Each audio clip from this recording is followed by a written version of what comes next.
मैं वन मंत्री था तो मैंने रामनगर में जाके, हल्द्वानी में जाके सब जितने खनन के ठेकेदार थे सबसे कहा 10-10 लाख के चेक लाओ।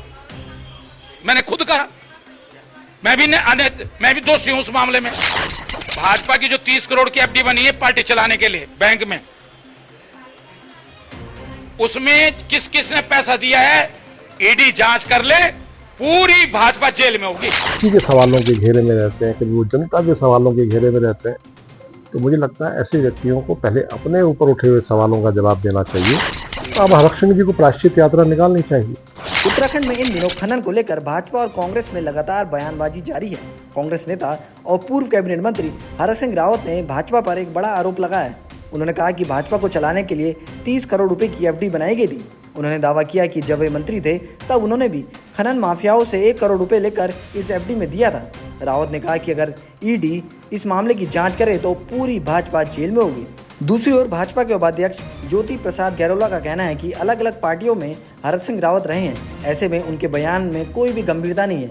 उनके पास कहानियां बहुत है, यही वजह है कि इस तरीके के बयान वो लगातार दे रहे हैं। धामी ने किया ही क्या है? धामी तो वो, मतलब मैं एक चीज बता दूं, कोई लंबा मुख्यमंत्री रहे इसलिए वो अच्छा मुख्यमंत्री नहीं होता। अगर आप में से कोई पॉलिटिकल साइंस का विद्यार्थी हो और क्योंकि आप राजनीति कवर करते हो मीडिया के रूप में, तो आपको भी राजनीतिक समझ होगी। अच्छी सरकार वो नहीं होती जो लंबी चलती है, अच्छी सरकार होती है जो जनहित के लिए अच्छे निर्णय लेती है। चाहे वो एक भैरव सिंह, आज अगर परमार का नाम लिया जाता है हिमाचल में, कैरो का नाम लिया जाता है पंजाब में, इसलिए लिया जाता है उन्होंने हिमाचल को, पंजाब को, पंजाब जो आज पंजाब दिखता है, जो हिमाचल आज दिखता है, वो बनाया। तो अच्छी सरकार वो नहीं है कि जो लंबा चला, अच्छा मुख्यमंत्री वो नहीं कि जो लंबे समय तक कुर्सी पर रहे। अच्छा मुख्यमंत्री वो है, अच्छी सरकार वो है जो कम समय रहे लेकिन ऐतिहासिक निर्णय करे। धामी ने कहा है कि हमारी खनन नीति ने पूरे देश भर में डंका बजाया। खनन नीति ने तुम्हारा घर भर दिया, तुम्हारा भंडार भर दिया बीजेपी का। और मैं सच कहूं, जो 30 करोड़ रुपया एफडी बनी है भाजपा को चलाने के लिए, मैं भी उसमें वन मंत्री था, मैंने भी 1 करोड़ से अधिक दिया उसमें पैसा। सब खनन माफियाओं से तुला के दिया मैंने भी। मेरे पे भी दोस्त है, मैं तो कह रहा हूं मेरी भी जांच होनी चाहिए। आप जांच करा लो। वो 30 करोड़ रुपया की जो एफडी बनी है भाजपा की जो 30 करोड़ की एफडी बनी है पार्टी चलाने के लिए बैंक में, उसमें किस किस ने पैसा दिया है ईडी जांच कर ले, पूरी भाजपा जेल में होगी। अगर ईडी ईमानदारी से जांच कर दे तो सारे खनन माफियाओं से 10 तक।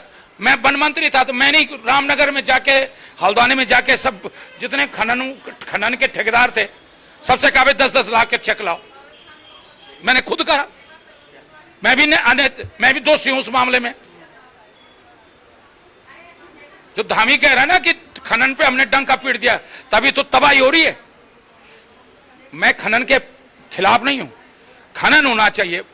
जब मलबा आता है तो नदी को एक टेक्निकल तरीके से उसके रेत बजरी हटनी चाहिए, जिससे कि बीच में गहराई हो और अड़ोस पड़ोस में जो है, आसपास जो है, बस्तियों को नुकसान हो। खनन होना चाहिए लेकिन तकनीकी तरीके से खनन होना चाहिए। तकनीकी तरीके से खनन होना चाहिए। ये तो आप चले जाओ उधम सिंह नगर में, कैसे पट्टे दे दे, कैसे लूट मचा रखी इन्होंने खनन के नाम पर। आप मुझे बताओ, जिस तरह निशंक के समय में ऋषिकेश की जो घोटाला, भूमि घोटाला हुआ था, हरिद्वार प्राधिकरण से रिपोर्ट एक ही दिन आई, मुख्यमंत्री की तरफ से पत्र गया, उसी दिन प्राधिकरण में गया, उसी दिन रिपोर्ट आई और उसी दिन जो है जमीन आवंटन कर दी गई ऋषिकेश में। वही खनन पट्टों में हुआ है। मुख्यमंत्री की ओर से आदेश हो रहे हैं, सचिव की ओर से आदेश हो रहे हैं, डीएम की रिपोर्ट सेम डेट लग रही है और सेम डेट खनन का पट्टा या क्रेशर स्वीकृत हो जा रहा है। बहुत बड़ा घोटाला है खनन घोटाला। अगर आज ईडी खनन घोटाले की जांच कर दे उत्तराखंड में तो भाजपा सरकार इसमें जेल में होगी।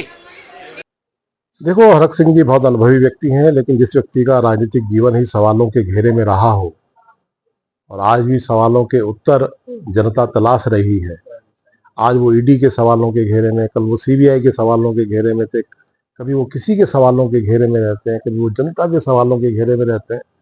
तो मुझे लगता है ऐसे व्यक्तियों को पहले अपने ऊपर उठे हुए सवालों का जवाब देना चाहिए, बाकी कोई नए सवाल खड़े करने चाहिए। अब हरक सिंह जी को प्रायश्चित यात्रा निकालनी चाहिए।